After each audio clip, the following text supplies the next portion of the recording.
हरिओम मित्रों, गायत्री ज्ञान गंगा में आप सभी का एक बार फिर से स्वागत है। मित्रों, आज हम बात करने वाले हैं गायत्री महाविज्ञान का प्रयोग करके 10 महाविद्या साधना में सिद्धि कैसे प्राप्त करें। और जैसा कि मित्रों आप सभी को मालूम होगा कि 2 फरवरी से गुप्त नवरात्रि प्रारंभ हो रही है।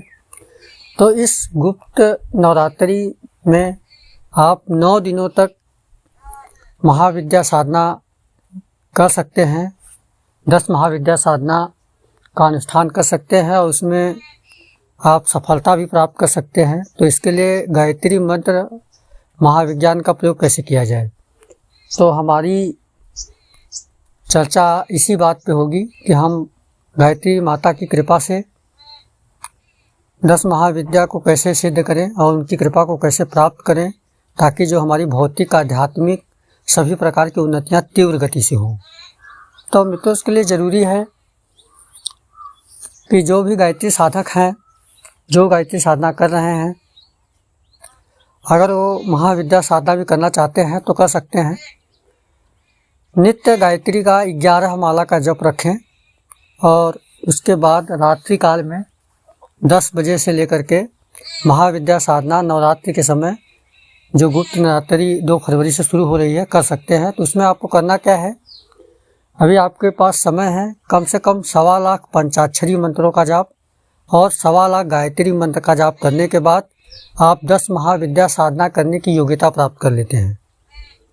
क्योंकि जो 10 महाविद्या साधनाएं हैं काफ़ी उग्र साधनाएं मानी जाती हैं, उनका प्रभाव बहुत शीघ्रता से होता है, जिसके कारण यदि आप पंचाक्षरी महादेव का मंत्र और 1.25 लाख गायत्री का मंत्र नहीं करेंगे तो इन उग्र साधनाओं की शक्ति को संभालना मुश्किल हो जाता है, जिससे साधक को नुकसान उठाना पड़ता है या साधक को वांछित फल प्राप्त नहीं हो पाता या माता की कृपा नहीं मिल पाती जिस तरह से मिलनी चाहिए।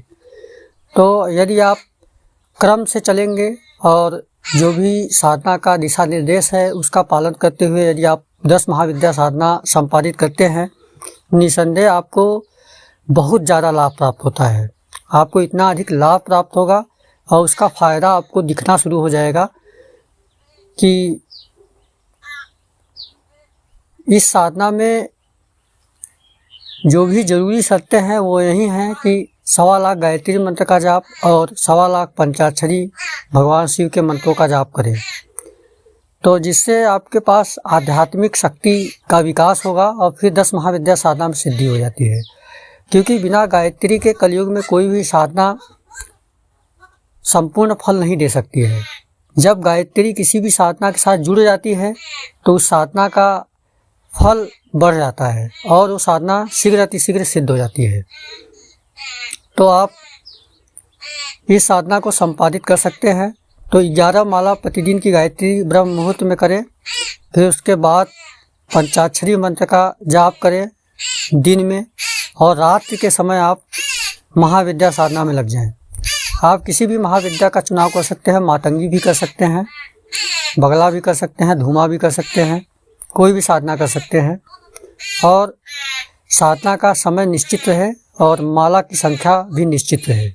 तो 9 दिनों का लघु पुरस्चरण कर सकते हैं, छोटा अनुष्ठान कर सकते हैं 9 दिनों का।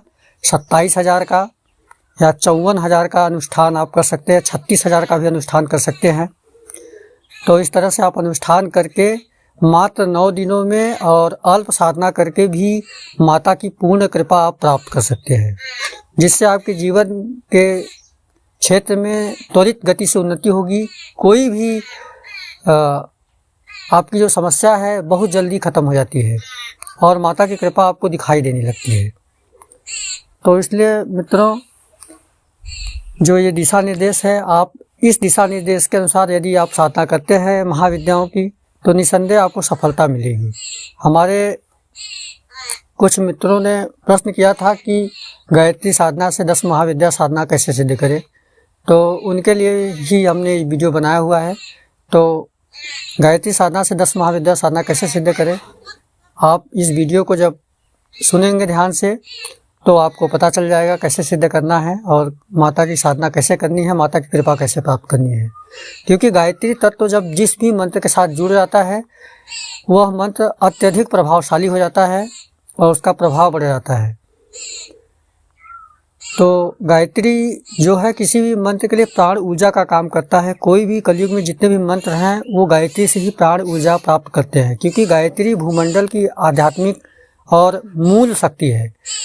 गायत्री सृष्टि का ही कारण है, गायत्री के कारण ही यह सृष्टि है और उसी की शक्ति से संपूर्ण ब्रह्मांड चल रहा है। तो मित्रों, हमारी जानकारी आपको कैसी लगी जरूर बताइएगा। धन्यवाद। हरिओम। जय मां गायत्री।